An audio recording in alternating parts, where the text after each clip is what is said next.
हप्ता आज जमा होणार आहे। राज्यातील 92,71,000 शेतकऱ्यांना याचा लाभ मिळणार आहे।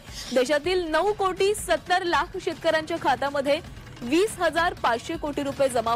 शेतकऱ्यांसाठी आज दिवसभराच्या ठळक व झटपट बातम्या। शेतकऱ्यांसाठी आज मंत्रिमंडळ बैठकीत अतिशय महत्त्वपूर्ण 5 निर्णय घेण्यात आले आहे। त्यामुळे बातम्या शेवटपर्यंत नक्की बघा।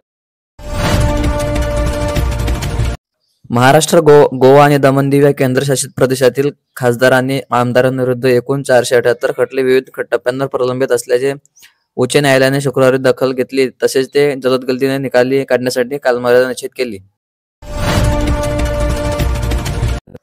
खासदार आमदारांविरोधात प्रलंबित खटल्यांची संख्या खूपच जास्त आहे, अशी टिप्पणी उच्च न्यायालयाने मुख्य न्यायाधीश श्री चंद्रशेखर यांनी गौतम अखंड यांच्या खंडपीठाने केली। उपसा सिंचन योजना कार्यान्वित करून साकूर पठार भागातल्या 14 गावातील शेतकऱ्यांना पाणी देण्याचा निर्णय महायुती सरकारने घेतला आहे। सर्वेक्षणासोबतच्या योजनेच्या पूर्तीसाठी निधी उपलब्ध करून देण्यात येणार आहे। असून वर्षानुवर्षे दुष्काळाने संकट पाहिलेल्या साकूर पठार भागात नवे वर्ष निर्माण करण्याचा प्रयत्न असल्याची ग्वाही जलसंपदा तथा पालकमंत्री राधाकृष्ण विखे यांनी केली।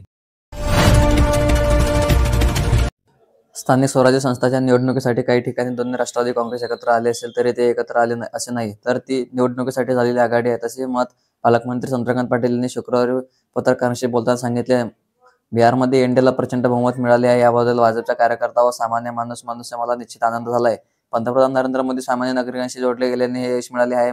मत करण्यात आल्याचा खोटा प्रबंध करणारे आता काय म्हणणार, असा माझा सवाल आहे, असे ते यावेळी म्हणाले। बिहार विधानसभेच्या निवडणूक राष्ट्रीय लोकशाही आघाडीने उज्ज्वल यश मिळवल्याबद्दल सांगली, मिरज, ईश्वरपूरमध्ये भाजपच्या कार्यकर्त्यांनी लाडू पेढ्यांचे वाटप सुरू करण्यात आनंद साजरा केला। ईश्वरपूरमध्ये भाजपचे नेते पालकमंत्री चंद्रकांत पाटील, पक्ष जिल्हाध्यक्ष सम्राट महाडिक यांनी बिहारमधील पंतप्रधान नरेंद्र मोदी यांच्या नेतृत्वाखाली एनडीएला मिळालेल्या यशाबद्दल आनंद व्यक्त करत लाडू वाटप केले। राज्यात या आठवड्याच्या सुरुवातीला थंडी अनुभवायला मिळत आहे। उत्तरेकडून येणाऱ्या थंड वाऱ्याचा परिणाम राज्याला जाणवू लागला आहे। प्रामुख्याने विदर्भात किमान तापमानाचा पारा 10 अंश सेल्सिअसपेक्षा कमी झाला आहे। विदर्भासह उत्तर महाराष्ट्र आणि मराठवाड्यात तापमान कमी झाले आहे।